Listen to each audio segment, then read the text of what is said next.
I want you to imagine this for a moment. You're sitting at your desk, heart racing, thoughts spinning. You know you're upset, but you can't quite put your finger on why. Maybe it's frustration, maybe disappointment, maybe something you don't even have a word for yet.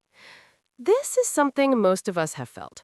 Stuck in that messy, swirling cloud of emotions, unsure which way to turn. And here's the thing. When emotions feel chaotic, they control you instead of the other way around. I remember one evening, after a long day, I snapped at someone I cared about. Instantly, regret hit me, but I didn't know what triggered it. I just felt overwhelmed. That's when I discovered something that changed everything.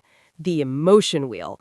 It's like having a map for your feelings, a tool to name what's happening inside before it spirals out of control. So, what exactly is the emotion wheel? At its core, it's a simple but powerful model that helps you identify and label your emotions.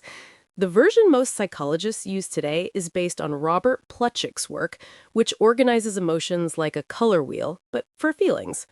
The wheel is layered. At the center, you have primary emotions, things like joy, sadness, anger, fear, trust, disgust, surprise, and anticipation. These are the building blocks of every feeling we experience. Around them, you'll find secondary or nuanced emotions, which are blends of the primary ones. For example, joy mixed with anticipation becomes optimism, while fear mixed with surprise becomes alarm. Think of the emotion wheel like a map for your inner world. When you can pinpoint exactly what you're feeling, you gain clarity and control. Instead of saying, I feel bad, you can recognize, I feel frustrated and a little anxious, which is a huge difference in how you respond. Using this tool regularly strengthens something psychologists call emotional granularity, the ability to differentiate and understand your emotions in detail. And that, in turn, leads to better decision making, improved communication, and even reduced stress. I remember a time when I felt completely out of control, emotionally. It was a Thursday afternoon, and a small comment from a colleague triggered a wave of irritation I couldn't shake. My chest felt tight, my mind raced, and I kept asking myself, why am I so upset? I tried to push the feeling away, thinking it would pass, but it didn't. Hours later, I found myself snapping at a friend over something trivial. The regret hit instantly when I still didn't understand what had caused the storm in the first place. Maybe this sounds familiar to you, those moments when emotions feel like a tidal wave and you have no map to navigate them. You know you're feeling something intense, but you can't name it, and naming it seems impossible. This is exactly the moment the emotion wheel becomes a lifeline. It helps turn that foggy, overwhelming emotional storm into something you can actually understand and respond to. Here's where the emotion wheel really starts to make sense. Imagine it as a layered circle of feelings. At the very center are your core, primary emotions, the ones we talked about: joy, sadness, anger, fear, trust, disgust, surprise, and anticipation. These are universal. Everyone experiences them. The next layer outwards shows secondary emotions, which are blends or intensifications of the core ones. For instance, combining sadness and disgust can give you remorse, while anger and anticipation might create aggressiveness. Each section of the wheel shows how emotions interact, letting you see subtle differences between what might feel like the same thing on the surface. Using the wheel is simple. Start by asking yourself, what am I feeling right now? Then look at the wheel and find the closest primary emotion. From there, explore the surrounding shades to pinpoint the exact nuance. Psychology research calls this emotional granularity, the ability to recognize and label emotions with precision. People with high emotional granularity handle stress better, communicate more clearly, and make smarter decisions because they know exactly what they're feeling and why. I remember one morning when I woke up feeling off. My mind was buzzing with tension, but I couldn't figure out why. Instead of ignoring it, I grabbed a printed emotion wheel and started circling what resonated. I realized I wasn't just stressed, I was anxious mixed with anticipation. Suddenly, it clicked. My big presentation later that day was triggering both excitement and fear. Just naming it changed everything. I could approach the day calmly, preparing strategically instead of spiraling. It was a small moment, but it made me see the power of clarity. That simple act of mapping my feelings gave me control I hadn't had before. And it's a skill anyone can practice. Your emotions are not enemies, they're signals waiting for you to understand them.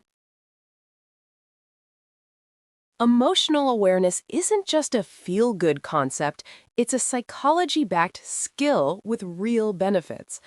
Daniel Goleman, the pioneer of emotional intelligence, EQ, explains that recognizing and labeling emotions is the first step in managing them effectively. When you can name what you're feeling, you reduce the emotional intensity and gain clarity. Research in affect labeling shows this clearly. Simply identifying your emotions, saying, I feel frustrated instead of I feel bad, activates parts of the brain that regulate stress and reduce amygdala overreaction. In other words, naming emotions literally calms your brain. Emotional awareness also improves decision making. When emotions are vague or unnamed, they influence choices unconsciously, often leading to impulsive reactions.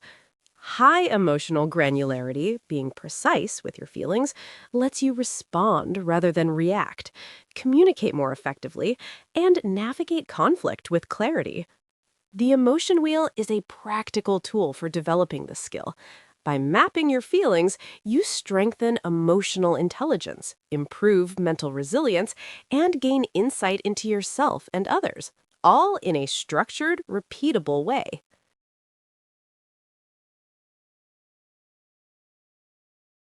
Even with a tool as simple as the emotion wheel, people often stumble. One common mistake is overcomplicating emotions, trying to analyze every little nuance at once. This can create confusion instead of clarity. Another pitfall is skipping subtle feelings. People often stick to broad categories like angry or sad, missing the smaller, more precise emotions that provide real insight. Psychology calls this low emotional granularity, and it limits self awareness. A third mistake is inconsistency. Using the wheel once in a while won't build the habit of reflection. Emotions are constantly changing, so regular check ins are essential. Finally, some forget that the wheel is a tool, not a rule book. It's meant to guide your understanding, not to box your feelings into rigid categories. Approached correctly, it's a map. Used incorrectly, it can feel like a puzzle you can't solve. I want to tell you about a friend who had constant tension with her partner. Every conversation seemed to spark arguments, and she often felt misunderstood. One evening, she decided to try the emotion wheel. During a disagreement, instead of reacting immediately, she silently mapped her feelings. Frustration blended with disappointment. Recognizing this, she paused and chose her words carefully. She explained, I feel frustrated and a little disappointed because I want to be heard instead of lashing out. The result? Her partner listened. The conversation shifted from conflict to understanding. She told me later, I finally felt seen, not just by him, but by myself. This is the power of the wheel. Simply naming your emotions transforms how you respond. turning potential conflict into connection and insight. Using the emotion wheel effectively is all about making it a habit. One of the simplest ways is journaling. Each morning or evening, take a few minutes to map your emotions. Start with the primary feeling, then explore the nuanced layers surrounding it. Another tip is mindful check-ins. Pause during stressful moments and ask, what exactly am I feeling right now? Even a quick glance at the wheel can prevent emotional spirals. Psychology shows that pairing new behaviors with existing habits, known as the habit loop, makes them stick. For example, checking the wheel after your morning coffee or before your daily stand-up creates a routine. You can also combine it with emotion regulation strategies, deep breathing, reframing thoughts, or planning action steps based on your emotions. Over time, these practices increase emotional granularity, reduce stress, and improve relationships.